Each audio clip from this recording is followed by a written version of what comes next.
سلام همه دوستای عزیزم، خوش اومدین به یه ویدیوی دیگه از کانالم. اگه مهاجر آمریکایی و مقصدت ایالت نیوجرسیه یا همین الان توی نیوجرسی زندگی میکنی و دنبال یه جای بهتر برای زندگی هستی، این ویدیو مال توه. امروز میخوام توی این ویدیو راجع به 5 تا از شهرهای خیلی خوب برای زندگی ایرانی ها توی نیوجرسی صحبت بکنم که دوتای آخر خیلی خوب و خواستن. این ویدیو رو از دست نده.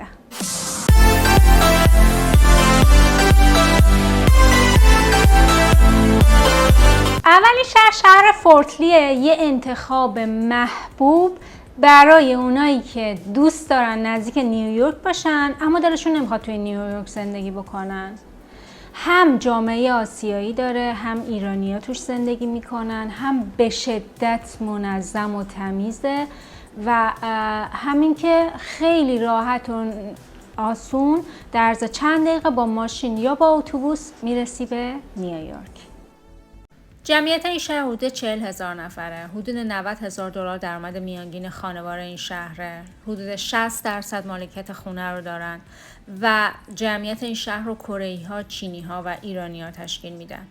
فاصلش تا نیویورک 10 دقیقه است که از روی پل جورج واشنگتن به راحتی میتونید به نیویورک برسید.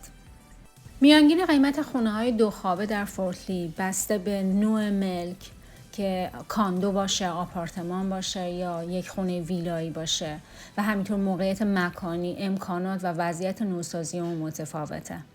اما به طور میانگین قیمت یک خونه دو خوابه حدود $410,000 هست. این قیمت برای کاندوها و آپارتمان ها از $237,000 تا $650,000 هست و همینطور برای خونه های ویلایی $830,000 تا $1,000,000.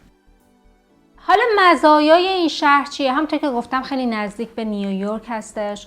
افرادی که این نیویورک رو چه برای کار چه برای تفریح انتخاب میکنن، این شهر گزینه مناسبیه. یه شهر بسیار امن، تمیز و لوکس هستش و همینطور که مدرسه های بسیار خوب، مراکز خرید، باشگاه و پارک های زیادی هم داره. حالا که از مزایاش گفتم بذارید از معایبش هم بگم. این شهر هزینه زندگی بسیار بالایی داره. اجاره خونه برای یک آپارتمان در واقع دو خوابه بین $2,800 تا $3,500 و شلوغی بسیار زیادی توی ساعات در واقع پر رفت و آمد داره، ترافیک زیادی داره و اینکه جای پارک به سختی پیدا میشه. اما اگه دنبال یه جای آرومتر، خانوادگی‌تر و مغروم صرفه‌تر هستین، شهر تروی هیلز گزینه بسیار عالیه. این شهر ایرانی زیادی داره، مدرسه های خیلی خوبی داره و از شلوغی نیویورک دورتره. جمعیت این شهر 55,000 نفره، درآمد میانگین خانوار حدود $105,000 در ساله. پارک های طبیعی، دریاچه ها و فضای سبز زیادی داره. اگه قصد رفتن به نیویورک دارید میتونید با ماشین یا با قطار در عرض 1 ساعت به شهر برسید و این شهر مدارس رتبه‌دار زیادی داره و بسیار مناسب برای خانواده‌های فرزند داره. محله های این شهر خلوت‌تر، آرومتر، فضای زندگیش آرومتر، امنیت زیادی داره. در واقع این شهر گزینه بسیار خوبی برای افرادی هستش که دنبال آرامش، امنیت و شاید فضای سبز بیشتری هستن. اما معایب این شهر چیه؟ مورد اول اینه که داشتن ماشین الزامیه. یعنی برای جابجا شدن از یه نقطه به یه نقطه دیگه اگه ماشین نداشته باشین دچار سختی میشین. مورد دوم اینه که در واقع فضای شهری و شلوغ رو به نسبت شهرهای دیگه کمتر داره و این ممکنه که برای جوانها کسل کننده باشه. و مورد سوم هم در واقع دسترسی به حمل و نقل عمومی نسبت به شهرهای شرقی نیوجرسی یکم محدودتره. اجاره آپارتمان‌های دو خوابه توی تروی هیلز در واقع برای آپارتمان دو خوابه یه چیزی حدود $2,500 هستش و آپارتمان‌های لوکسشون تا $4,700 هم قیمت میره. اما خرید خونه یا آپارتمان دو خوابه توی تروی هیلز برای در واقع خونه‌های دو خوابه یه چیزی حدود $640,000 هستش میانگین قیمتیش و برای کاندوها و آپارتمان ها 300 تا 400 هزار دلار. شهر بعدی شهر ادسن هستش. جمعیتش تقریبا 110 هزار نفر هست. درآمد میانگین خانوار 100 هزار دلاره و جامعه بزرگ هندی، چینی و ایرانی توی این شهر زندگی میکنن. حالا مزایای این شهر چیه؟ قیمت خونه ها نسبت به شهر فورت لی در واقع مناسب تر هستش. امکانات زیادتری هم توی این شهر قرار گرفته، از مراکز خرید گرفته تا بیمارستان های خیلی خوب.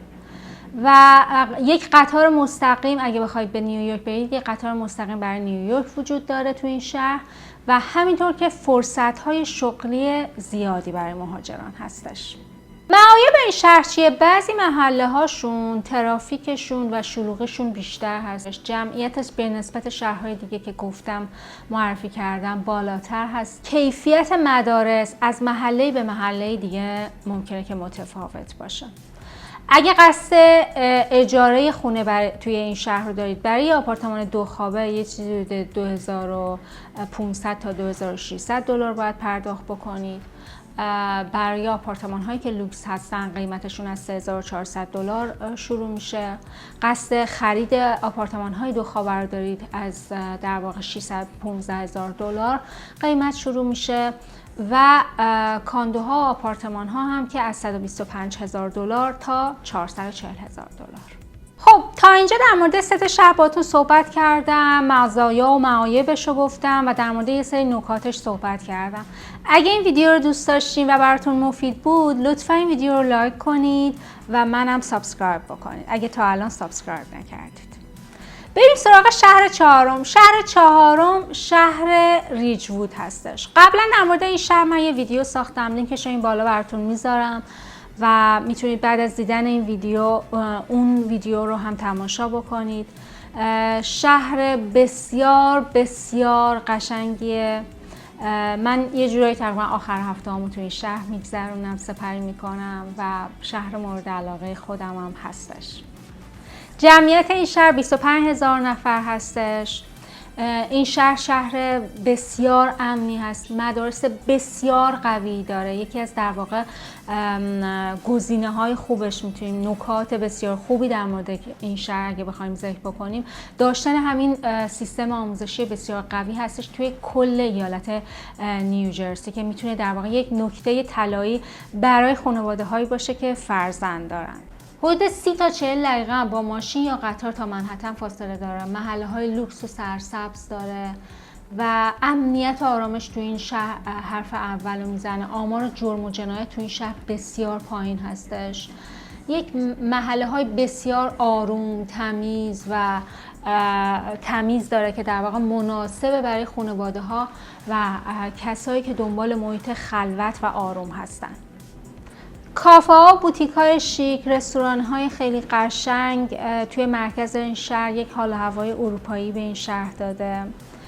سطح اجتماعی این شهر بالا هستش اما خیلی شلوغ نیستش. یه خط قطار مستقیم از این شهر به نیویورک وجود داره ولی هزینه های زندگی توی این شهر بسیار بالاه. هزینه در واقع اجاره یک آپارتمان 2 خوابه توی این شهر 2800 تا 3500 دلار هستش و در واقع اگه بخواید یه خونه 2 خوابه یا 3 خوابه هم توی این شهر تهیه بکنید بخرید، قیمت یه چیزی حدود 750 تا 1,200,000 هستش. خونه ها همه ویلایی، حیاطدار، طراحی کلاسیک و یه چیز خیلی قشنگه. یکی دیگه از معایبی که این شهر داره، مرکز خرید ارزون قیمت کمتری به نسبت شهرهای اطراف داره. کافه ها و مرکز خرید و فروشگاه هایی که داره چون شیک و قیمت بالا هستن، همین باعث میشه که خریدی که افراد میرن انجام میدن از اون حد متوسط بالاتر باشه و در واقع ممکنه برای کسی که یک خرید ساده و اقتصادی میخواد داشته باشه خیلی گرون در بیاد و اون مجبور باشه که تا چند مایل اونورتر بره تا خریدش رو انجام بده. اما اگه اهل هنر، موسیقی و فرهنگ هستی، شهر پنجم که شهر مونکلر هستش بهشتته. یه شهر خوش‌ذوق، پر از گالری، پر از فروشگاه‌ها و پر از محله‌های سرسبز و دانشگاه هست. دسترسی هم به نیویورک برات خیلی راحته. با قطار راحت میری و راحت برمیگردی. هزینه ها بالاه اما ارزشش رو داره. فاصله با نیویورک 45 دقیقه است. این شهر جو علمی، فرهنگی و هنری قوی داره. دانشگاه مانکلر استیت یونیورسیتی تو این شهر قرار گرفته. شهری پر از کافه های خاص، گالری های هنری، کتاب فروشی ها و رستوران های متنوع است. از غذای ایرانی و خاورمیانه‌ای گرفته تا غذاهای آسیایی، ایتالیایی و آمریکایی. انتخابای زیادی برای کسایی که عاشق امتحان کردن غذاهای جدید هستن دارم. سیستم آموزش عمومی مانکلر جزو خوبای ایالت نیوجرسیه، مخصوصاً تو مقطع ابتدایی و متوسطه. برای خانواده‌هایی که فرزند مدرسه‌ای دارن انتخاب خوبیه. این شهر مناسب افرادیه که دنبال یک محیط خلاقانه، فرهنگی و سطح زندگی بالاتر هستن. هزینه زندگی تو این شهر بالاه. مانکلر جزو شهرهای نسبتاً گران قیمت نیوجرسیه. اجاره ها نسبتاً بالاست و خرید خونه هم از میانگین ایالت بالاتره. اجاره آپارتمان 2 خوابه تو این شهر بین 2800 تا 3500 دلاره و همینطور خرید یه خونه 2 خوابه تا 3 خوابه حدود 550 تا 950 هزار دلاره. هزینه زندگی کلی تو این شهر از متوسط ایالت نیوجرسی بالاتره ولی نسبت به شهری مثل ریچ‌وود مناسب تره. از معایبش هزینه زندگی بالا رو که بهتون توضیح دادم.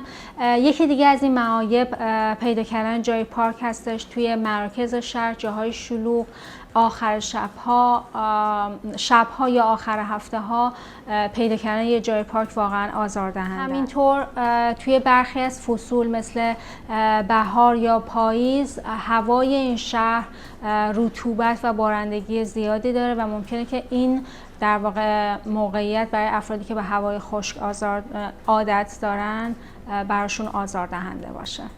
خب این از 5 شهری که بهتون معرفی کردم که هر کدوم ویژگی خاص خودشون رو داشتن. حالا نوبت شماست. اگه توی نیوجرسی زندگی میکنین یا تجربه زندگی تو هر کدوم از این شهر رو داشتین، بیاین توی کامنت ها بگین که کدوم شهر رو بیشتر دوست دارین و چرا. و سوال بعدی من از شما اینه که به هم بگید که دوست دارید که در مورد ایالت‌های دیگه یه همچین ویدیویی درست بکنم یا نه. یادت نره اگه دنبال زندگی توی آمریکا هستی یا مهاجرت به آمریکا، این کانال بهت کمک میکنه که اطلاعات مفیدی بگیری. پس یادت نره که منو سابسکرایب کنی، اون زنگوله رو هم بزنی که هر وقت ویدیو اومد با خبر باشی. دوستت دارم، مراقب خودت باش. خداحافظ.